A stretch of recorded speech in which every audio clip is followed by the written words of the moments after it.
We will start with in-person questions whenever you're ready. Trev, I have a non-basketball question for you, if that's all right. Do you own a daycare? Yes. Can you get some facts right now? I mean, it was a daycare that my aunt actually worked in when I went to high school. Been closed down for probably about 3 or 4 years prior to me, just going back home, doing the different things I do in business. And it just meant something to me. My aunt worked there, like I said, when I was coming through high school. I've been there numerous times picking her up from work. And also is right across the street from a gym called Rocky Mount Wilson where I started out playing AAU basketball. So it just meant something to me. It's just one of those foundational pieces for my family. It's tied to, my grandmother's name. It's called Mom Pudding's Childcare. My grandmother, her nickname was known as Pudding. Everybody known her around the neighborhood or anybody who ever known her, that's what she was known by. It means a lot to me, honestly, just to give back and just actually have that staple in the community where, people can come and, bring their kids and, just get the right childcare throughout the system, that we need around our area. We don't have many daycares around our area in general, maybe like, 2 or 3. But, something that I kind of, poured into. It was a long process, just going throughout the state and just getting all the requirements and, all the laws that we had to get up to date. Poured a lot of time and effort into it. But it's something that's going to be, like I said, a staple for my family for a long time to come. I was going to say, your aunt must appreciate that you're the owner now. Yeah. And she's still here. She's still around. She still lives back home in North Carolina. Crazy thing is, the house where I bought my family is probably like 10 minutes from that daycare, but my house is ducked off. Just how I wanted it for my family. That was the first thing I said I was going to do for my family was to put them in the house. My grandmother was able to see that. She was able to live in that house and enjoy it up until the time when she's passed. But yeah, my aunt still is involved. And like I said, it was just, it had that insight and her to knowing being able to work in childcare throughout those many years was a great, jump starter as well. And then for us to buy the one that she actually worked at, years prior to that, means a lot.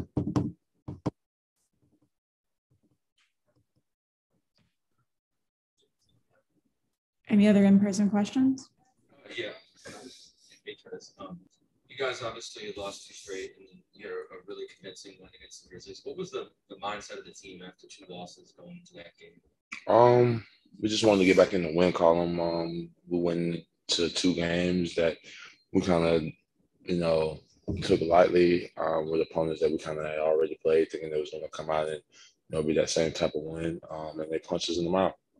It was really about responding last night, but it's just getting back to that win column, doing the things that we're known for doing and how we're accustomed to playing, really. And it was more so, just looking at ourselves in the mirror. We're not one of those teams that have arrived yet. I think we got a little accustomed to winning a little bit, and those 2 losses, kind of woke us back up to, basically realize, that we haven't done anything yet. It's just only the start, trying to get back in the lab, trying to get back in the office and get back to work. I think that's all it was about last night. We came out and played with the right defensive intensity to start the game. And we kind of have those lapses of where we start out that good and then we kind of die out once we get up. And I don't think that, took place last night. I think we kind of put together a full 48, minute defensive game. What do you guys got to do against Giannis? Obviously, a pretty tough challenge defensively. You got to ask that question in all the NBA, brother. What they're going to do.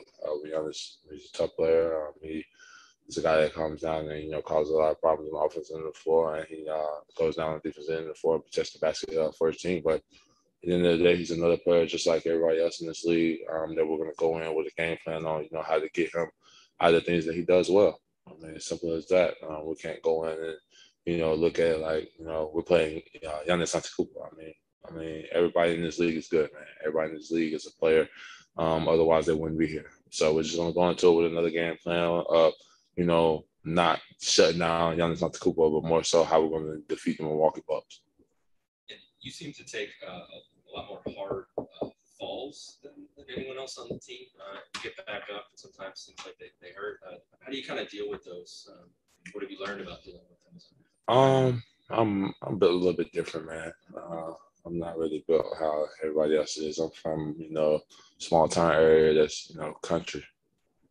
So really, a lot of my background and upbringing, played football all the way up until my last year of high school, brother. So this physicality is something that I long for, something that I kind of, enjoy doing. So all the bumps and the bruises kind of just playing into the neck of, how I like to play. And this game is starting to get back more physical than it was a couple of years before, man. So, like I said, I grew up around watching players like Zach Randolph, guys who like to bang and bruise, get down there, create havoc, Shaqs of the world, Charles Barkley, guys like that like to, be bruises around that rim. So it's nothing that I'm really not accustomed from happening, honestly, man. Like I said, I'm from a small area that kind of is raised on that toughness and that, grit and grind.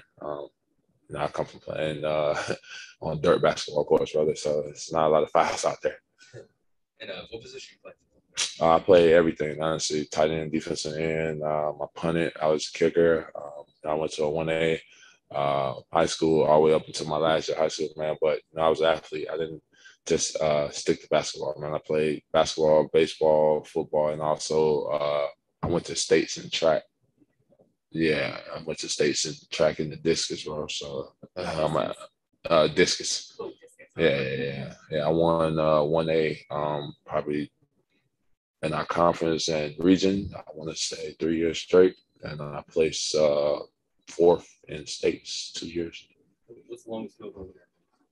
Honestly, we didn't really kick for field goals like that, bro. Yeah, it was only kickoff and punt, brother. We didn't really kick field goals. We scored, we going for two, cause I ain't gonna lie to you. So we ain't really had. I mean, we practiced it, we never really used it. Mentioned Zach Randolph, good guy to want to emulate. But who were some of the other athletes in all of these sports who looked up to as? I mean, honestly, every sport you can look up to a different athlete, and I'm a football guy. That was one of my, big things my dad was into, and also my little brothers. My little brother went to school and played offense and defense lineman for Shawan, honestly. So football, our household is kind of crazy when it comes to NFL teams. I didn't really have one growing up in college, but I went to the University of Louisville, and around that time, they was really good in football, man. I think they won the Orange Bowl. Teddy was there. I got to see Devontae Parker, who was another guy in the NFL, Calvin Pryor, who played in the NFL a little bit. So, I was riding with, my college team. As far as the NFL, I was a Falcons fan. Still am a Falcons fan, even though they're going to make me cut my hair or do something crazy here. I keep cheering for them. But I'm a Falcons fan, man. I've been a Falcons fan since Vic and Warwick Dunn and those guys back in the day. As far as baseball, I really didn't really get into baseball like that. I played it. That's actually a sport my dad first brought me up on. I could switch hit and everything, and then I hit a growth spurt and kind of put the bat down. So I never really had a MLB team. Track.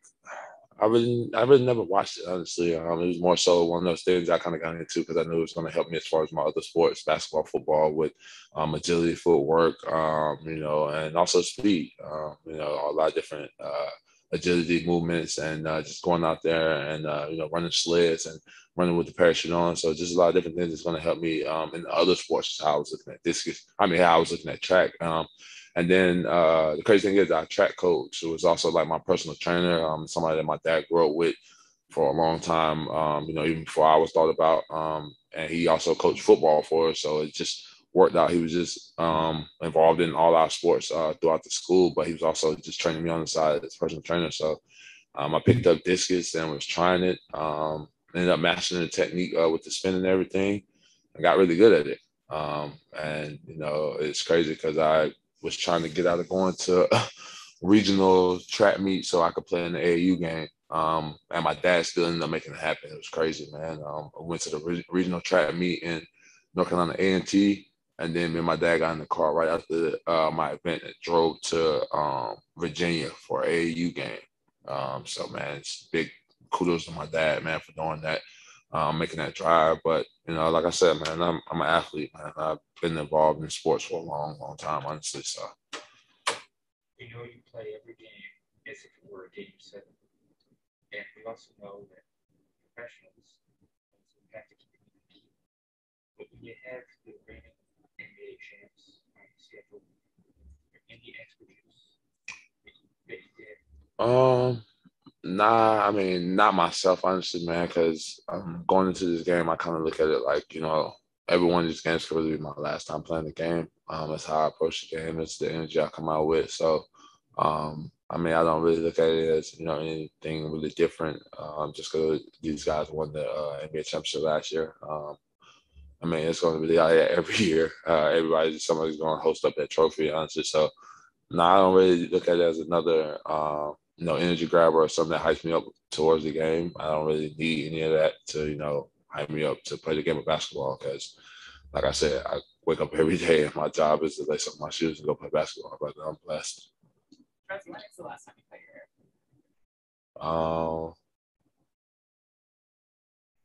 hair? I had cut my hair in probably like 4 or 5 years. I don't plan on cutting it. I don't plan on cutting. Nah, I ain't trimming. I ain't cutting nothing, man. I continue to let it keep growing.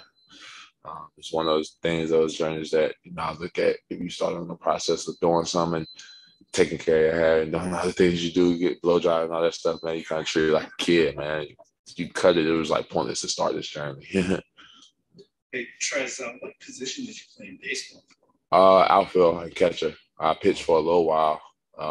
Probably in middle school all the way up into the high school, but once you get in high school, it's a different mode, man. They guessing them pitches, man. They knowing the pitches. So I was getting teed off on a couple of times, man. So I had to get off that mound.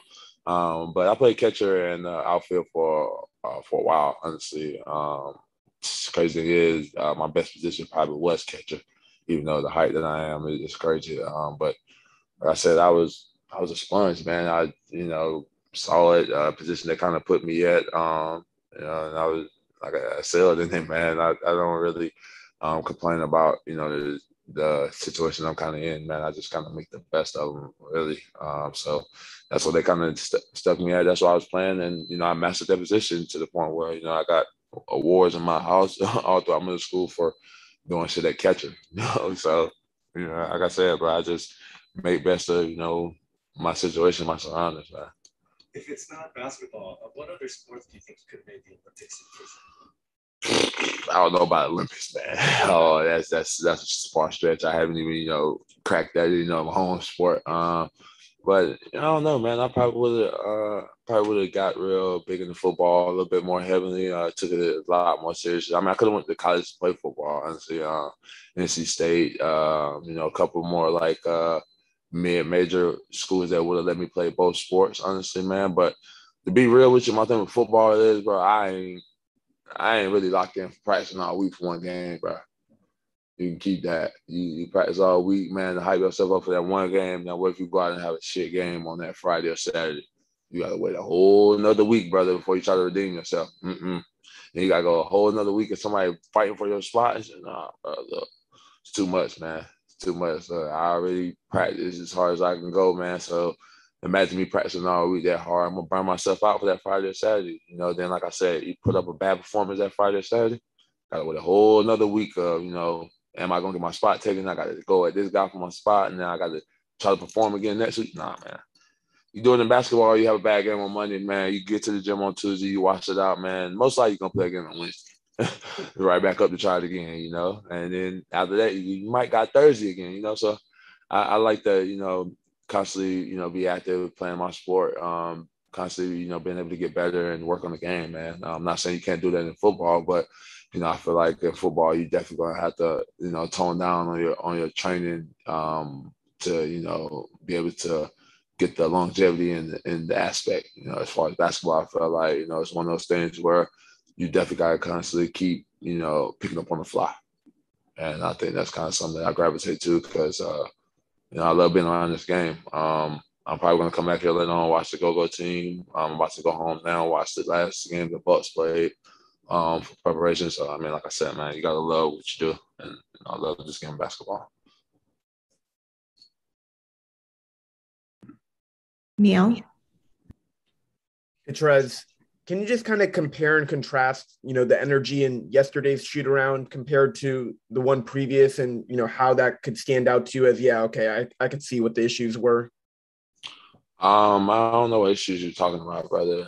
Was you in the I don't know if he was in the shoot around or not, if that was said or whatever, brother. But I mean, no, that's an in-house, kind of thing that we take care of, brother. It's something that we kind of, police with ourselves, and yeah, we can mention and talk about it and say, let's be better. But it's kind of an in-house thing, and I think that's going to kind of stay in-house, brother. I'm not about to get up here and air out, what we're doing in the morning and how we're coming and approaching it. So. Is it at least encouraging that you guys are able to self-police that and kind of nip it in the butt before it becomes an extended thing?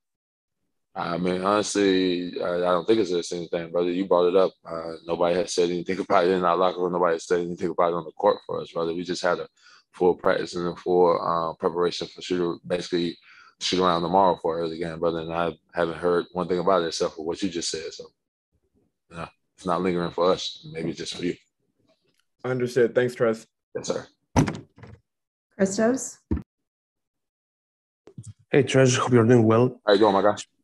I'm fine, thank you very much. Well, speaking about your game, you're starting pretty well this season. What is the biggest difference about Montrezl Harrell this season and Montrezl Harrell at Lakers? Montrezl Harrell is on the floor, brother. That's the biggest difference. And once again, I'm not really going to harp on last year, but I didn't really get to, like I said in the earlier media, man, for media day, I felt like I had a year off, brother. I started out playing with the team, and then, once we had a little turmoil and injuries, it went to multiple DNPs and me not playing, but I'm not going to cause a disturbance in the locker room. I'm not going to be a problem for my team. I'm going to constantly come and cheer my teammates on and cheer the guys who are on the floor. Simple as that. But the biggest difference, brother, is Montrezl Harrell's on the floor here, and Montrezl Harrell didn't play last year. Simple as that. I don't approach the game any different. I don't, do any different work there. I don't come in and, do my preparation any different. I was going and preparing, practicing, and giving my all the same exact way how I'm doing here. Only difference is my coach put me on the floor. And also, you create your chemistry as a team. You create a great relationship with Brad on and off the floor. How beneficial is this for you in this team? I mean, it's big, brother.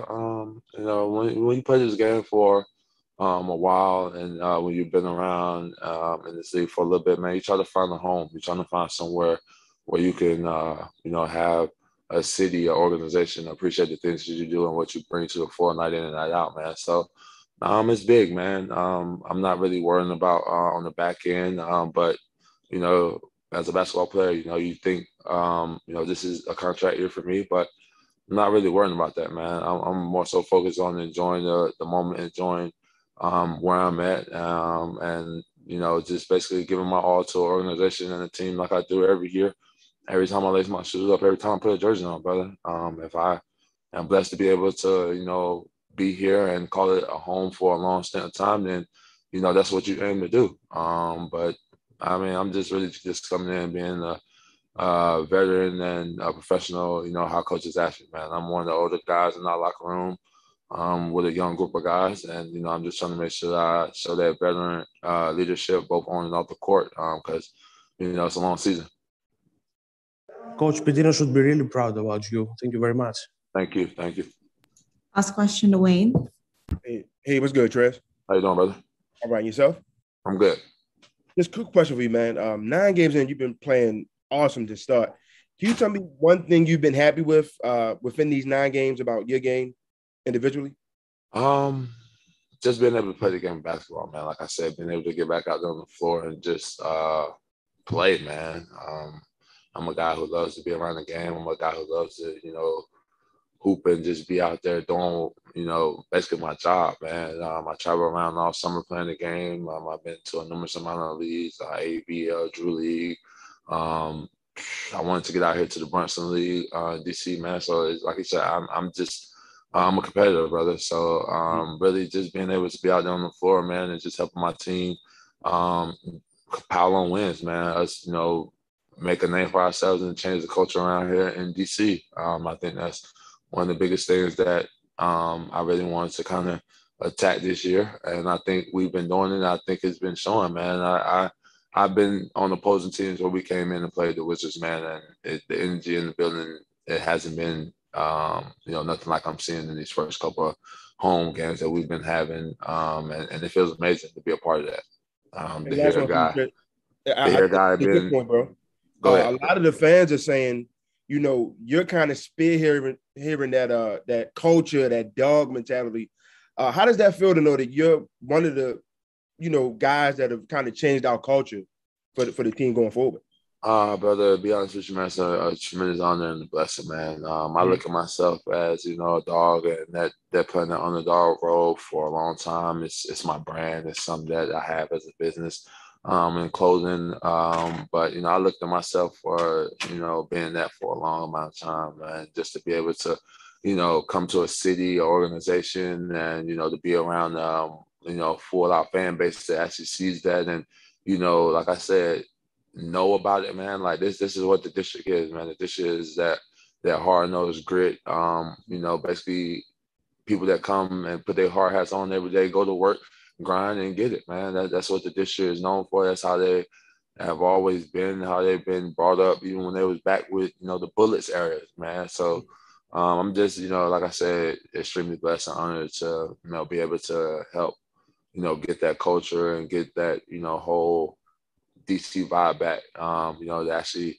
be able to call ourselves, the district. That's big to have a nickname and be able to, carry that like that. A lot of people, you go to cities and stuff like, oh, we're playing Milwaukee, we're playing,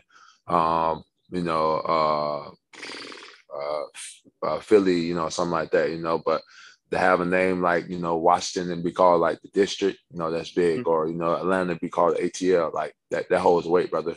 So like I said, to be able to, kind of get that name back and actually put some, starting to get respect towards it, man, it's big. And I just want to continue to keep that going for my team, my organization, and just for the fans in general. Hey, man, keep it a great work, and thank you for your time, man. Thank you. That's it, Trez. Appreciate your time. Yep. All right. Wes, nice bounce back win last night. What's the focus coming out of that today? You know what? I think it's always good to, come out of a situation when you lose two, play a complete game. For the most part, we play both sides of the ball. And I thought our energy level, our focus prior to the start of the game was better. The guys they were dialed in, and I felt they went out to prove something. They took the responsibility and knew that we did not play our best and had to find a way to turn it around. I think DA asked Brad last night, when was the last time you remembered sitting out the entire fourth quarter? He's like, I really hope I get to do that. Is he tapping in? You're like, Coach, do not put me in.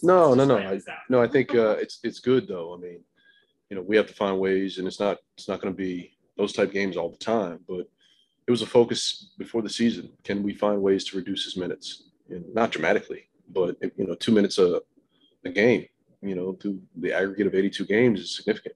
So does that mean, he can do a little bit more on the other end of the ball? Can he, dig deep come April? So I think it matters, for him, for Spencer, all those high minute guys. Can we find minutes, if we're playing the right way and we're able to sustain leads, that goes, to our depth. So we were able to get away with it last night, which is great. Those guys, they put in a lot of time and they have to carry us a lot of nights. So it was good to have an opportunity for them to kind of take a back seat and let other guys get opportunity.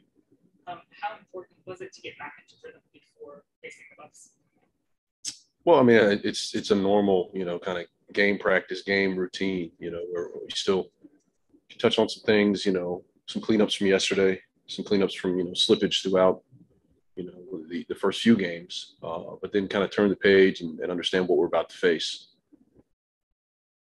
How huge has the leadership been from Brad and guys like Trez and newcomers, but young veterans, I guess, on the team to help sort of refocus the team after you could have faced them 2 games? Well, it happens more often. It's not necessarily just after a loss, at times even during practice. And I think it's great because if it has to come from us as a staff, it only goes so far. Once those guys start to hold each other accountable, and make sure that everyone's locked in, It makes my job easier. And I think them saying it makes it more impactful. And how vocal is Trez? I mean, I know that it's from a good place, but how sort of So what are you implying? might he be, or I mean, like, how direct is he with his messages? He's very direct. And I think at times it's great. At other times you have to say, all right, I hear you, but you just have to be careful with the delivery. But I think it's, he's not a guy that's going to mince words or hold on to it. If he has something to say, he's going to speak his mind, which is great. At least now we know where you're coming from. And he's usually, about the right things. He's trying to, direct guys to the right position. But, he plays with that emotion. And I love it because he, wears it on his sleeve. The challenge is don't get lost in it. I think that at times you can, but channel it, use it the right way. And I think it's been good for him. You mentioned you like to see the film before we can really dissect how you guys defended. Now that you've seen it, what did you think about how you guys defended John? I thought our energy level was great, was really good. You have to pick your spots with a guy like that. You can pick him up. He's going to play a lot of pick and rolls, and so he's going to get in the paint. Can you rely on that rear view pursuit, make those tough contested twos? And he didn't make a lot of them last night, but obviously he can.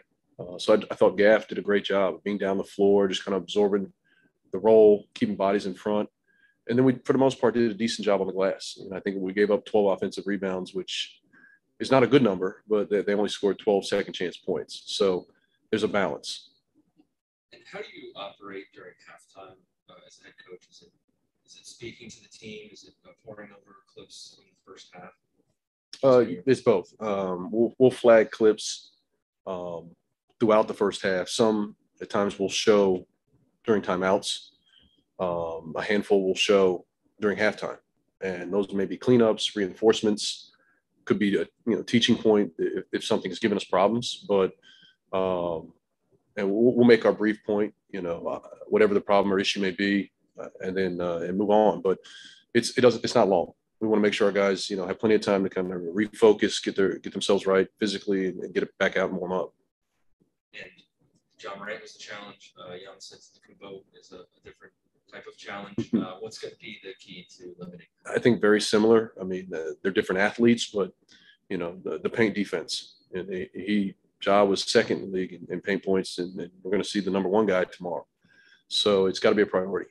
Once again, he's got to see bodies early. His length, athleticism, he kind of can go wherever he wants to go and finish. I think in the restricted area, he's in the high 70s. So it's, that's tough to guard. So we have to be in the right spot early. Otherwise, we have no chance. Given some of the limitations your team is facing, I guess only 2/3 of the roster is healthy. Play every Thanks for pointing that out. I'm sure stuff don't need me to point out anything. It's nothing that I know that you don't. Oh, okay. With those limitations of the game every day, how do you and your coaching staff keep this team sharp and start to build the defensive habits that you're trying to build? Well, I think you have to work efficiently, because the most important thing is that we have legs and energy to play the game. At the same time, we can't avoid, not correcting and allow continuously that slippage to continue. So through film, through whether it's cleanup versus coaches or, half speed walkthroughs, you may get one live segment here and there, but not a ton of contact out of fear of exposure. And, with us being, short on bodies, most important thing is that we're fresh and ready to play. So it's a balance, but, I think we can't overlook it. It has to be done. How's Davis coming along? Is the discoloration, his ankle? I haven't seen his ankle today, but he did have basketball shoes on, which was a good sign. He was on the floor with basketball shoes. I know it seems weird, but I think with the swelling and discoloration, it was very uncomfortable for him to do that. So it's a step in the right direction. Did everybody else go to practice today? Yes. Neil?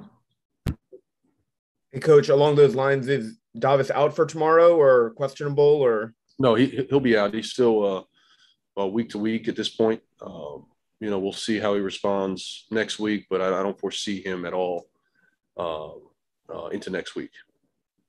And for the Bucks in general, how much of their film is essentially what you guys spent on practice today, and what other challenges besides Giannis did you really stress to the team? Well, I mean, they pose a lot of problems with the different combinations of pick and rolls they can play. Where you have Giannis as a screener, Giannis as a handler, you have a small setting the screen. So just kind of going through, some conceptual things. We have our base intact, but the adjustments we have in our back pocket. How's it look? Not just for the guys involved in the two-man action, but the other three defenders. So just kind of going through different scenarios. Whether it's ISO, whether it's post up, whether it's pick and roll, that are kind of out of the box of our normal standard defense. Thanks, Coach. Wayne. Hey, how you doing today, Coach? How are you? I'm pretty good. And yourself? Good, thanks. A question for you. To have 7 guys in double figures and to hold a team to 87 points, how does that feel after a win? Because you rarely see such of a balanced scoring attack like that. Could you just speak to that? Well, I think I made the point yesterday. The assist numbers were high. To me, it means two things. Yeah, we're sharing the ball, but, we made shots. So, it was the best of both worlds. Obviously, we got to get those turnover numbers down a bit. I think 19 for 20. But to see that ball move, and I think it's just reinforcement for some of the things we've been talking about for a month and a half now. That we're at our best when we have that 0.5 mentality. That ball's moving, the ball finds the open man. We've shown it in stretches, and we just haven't made shots. So it sometimes gets a little frustrating. Mm-hmm. It just lends to the, hey, keep going, keep playing the right way. Eventually, things will go in our favor. And last one for you, Coach. After every Wizards game, me and my grandmother, we text and break it down. She made an observation about you and said she loves how you are confident, never panic. You just have a reassuring nature about yourself that you just feel like you're in every game. So you just talk to that. Where does that type of presence come from? Because I've noticed it too. Well, I appreciate that. I mean, she's obviously a sweetheart. That's just me being who I am. And I think when it comes to coaching, I think it's a strength. At times, it could also be looked at as a weakness that, you don't pour your emotion into it. That's not true. I have the same emotions, and I just don't wear them on my sleeve. Mm-hmm. I think it helps, our group, players in general, they're not playing on eggshells. They're not looking over after every play, good or bad, looking for affirmation. To have that freedom to play, and, I'm going to correct things that I don't like. I have no problem doing that. But, I think it's also give them the freedom to play, give them the confidence. We've established some of the things we're looking for, and allow them to just figure it out. I think that helps them grow as players. That instills confidence in them, and now they have confidence in each other. As always, thank you for your time, Coach. We have one more in-person question. I can't ask a question I can do a better answer without I'll ask it to shoot around the ball. Or no, previous ball. All right. That's it. That's it then, Coach. Thank you. Yeah, no problem. Thank you. There you go.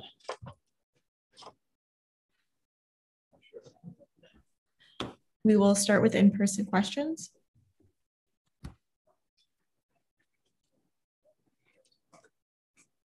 Okay,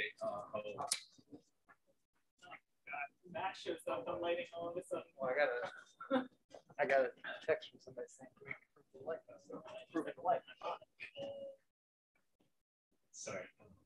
Hey, we just talked to Coach Unseld.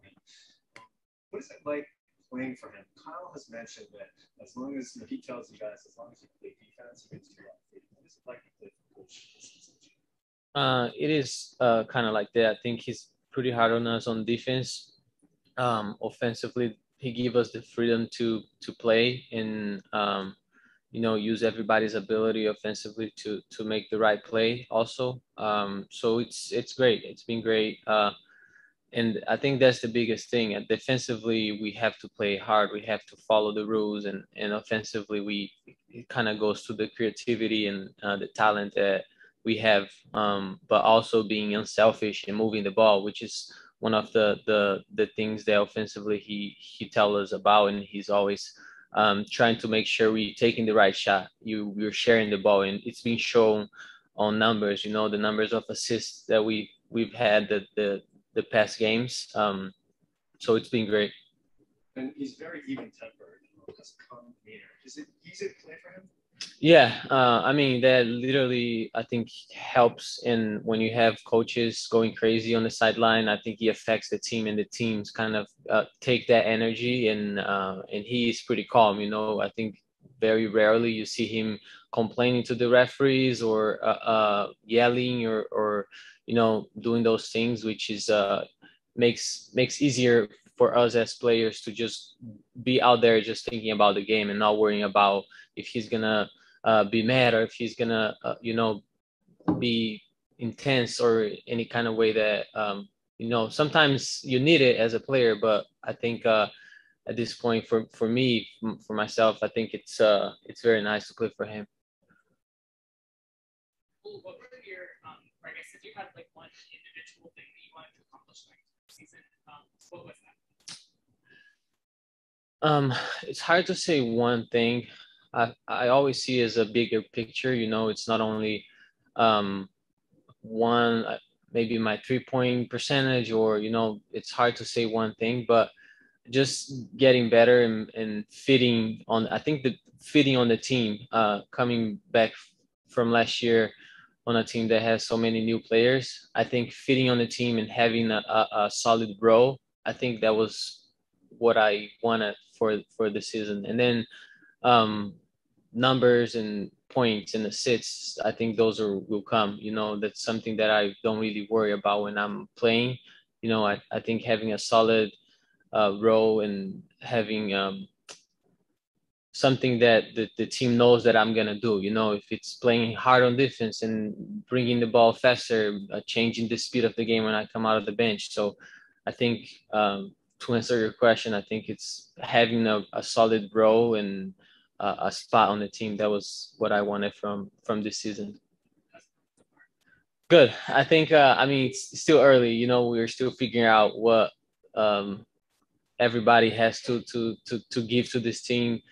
We still have guys injured that, coming in and out of the rotation, and Spencer with I think he has some minute limits, which I think also changes the rotation. So, but so far I think it's been good. Speaking of injuries, you played really well last night. It's easy to forget that you were still playing with a wrap on your left shoulder. How has that been for you, and what type of things do you have to do to keep playing? It's been fine. The tape is just to kind of not forget that I'm still not 100% over there.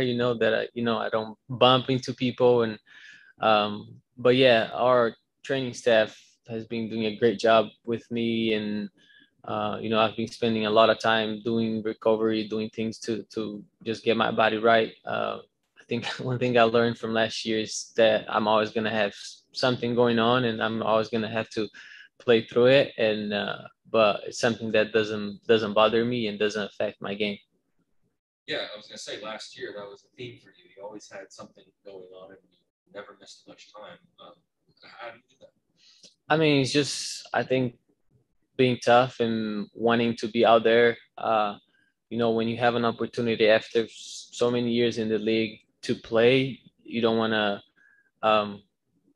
have reasons to sit out. You don't want to have the reasons to not play a game or to have a limited minutes. So I think it was just doing the work at the training room and doing on the weight room, recovery, all that, and then just being tough and trying to not let those little injuries affect on the core. I think everybody goes through it. I think if you ask every player, they're always gonna have something going on, but you just got to be tough and play through it. And obviously, you guys defended John Morant really well last night. And look at some of the tracking numbers. There was a lot of guys who contributed. What are you kind of noticing about the rotation, particularly when it comes to guards and wings defensively for you guys? I think we have depth on that. You know, we have Kuzma who can play defense on small and bigs. We have Danny that is been doing a great job too. Pope, it's always being in charge of the. I think he was in charge of job most of the time yesterday, but not only him or bigs too, Montrez and Gaff always protecting the paint. I think yesterday was huge for us. You know, the times where job got in front of us or got into the paint, Gaffer and Montrez was there to protect him, make it tough on him. So I think it's being adjustments. Every game it's different. Every game it's going to be a different player with a different type of game. But that's something that also Coach West has been really good at, you know, just planning for the game and making sure we all in the same page. But like I said, we have so many guys that can guard different positions, and we have guys that can protect the paint, which is good. They've been lucky enough to be able to live overseas or in a country to watch you and Benny.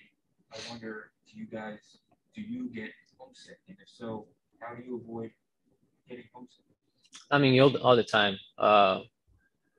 I moved from Brazil when I was still young, 18, and I went to Spain, which is a different like language, different, and I kind of got used to it after a couple years, you know. But there's always moments where you are home by yourself, and it's hard, you know. Like you have to be FaceTiming your family. Or, I mean, before this summer, we didn't have our family together for like 3 years, you know, me, my two brothers, and my parents. So it is tough, but I have their support. You know, they know that I'm chasing my dreams. I'm doing what I'm best off, and you know they support me and they do everything they can to come see me when it's possible, to talk to me and to stay in touch. So it is hard, but you know we are here chasing our dreams, and I'm very happy about that.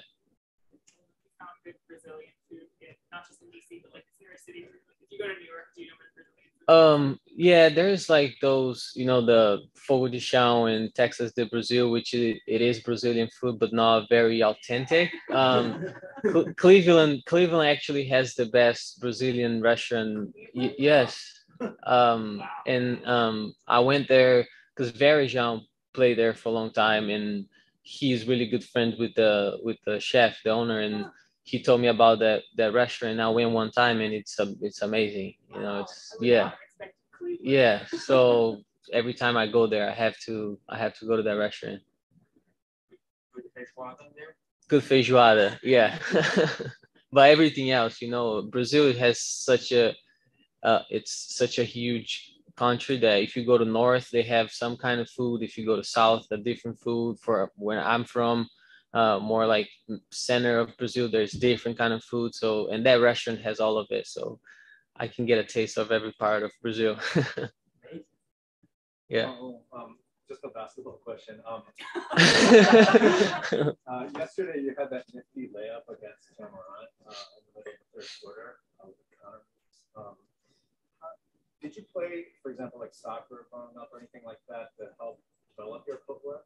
Yeah, I played. I played every sports growing up in school, but soccer was probably the main, even before basketball until I was 12, 13. And you definitely learn a lot of footwork and kind of like get used to, you know, the counter moves and getting away with, you know, just the body movement and eye, like hand and foot coordination. I think that was huge for me playing soccer growing up. So moving quickly in tight spaces, that's something that soccer's helped. Yeah, and also like I have to, with my size, I have to find a way, you know, I have to be able to move my foot quick and you know, find ways when I go into the paint. But definitely soccer, I think, helped me with that. No, it is. Neil. Hey, Raul, on those same lines, have you ever had an assist while you were on your backside before? Not that I remember. I think that was the first time. And now that you guys have, gotten some games under your belt, can you kind of compare and contrast how it is when you play with, Aaron Holiday next to you versus, Spencer Dinwiddie next to you? Do you try and alter, what you're really trying to emphasize when you're on the court at all? Yeah, a little bit. But more than that, it's like kind of feeling the game. I can be playing with Aaron, and if I feel that, he's getting high and he's making points, and then I'll kind of like give him the ball a little more. And the same way it goes if they see that I'm going off or somebody else is going off. But I don't think it changes much since we are all kind of playing point guards, and but we understand each other well, and we know that coach is going to call a play where I'll be handling the ball and Aaron's going to be as the shooting guard, and the same with Spencer. But yeah, it changes a little bit, but we always kind of adjust on the court. Thanks, Raul. Yeah. That's all the time we have. Thank you, Raul. Appreciate it.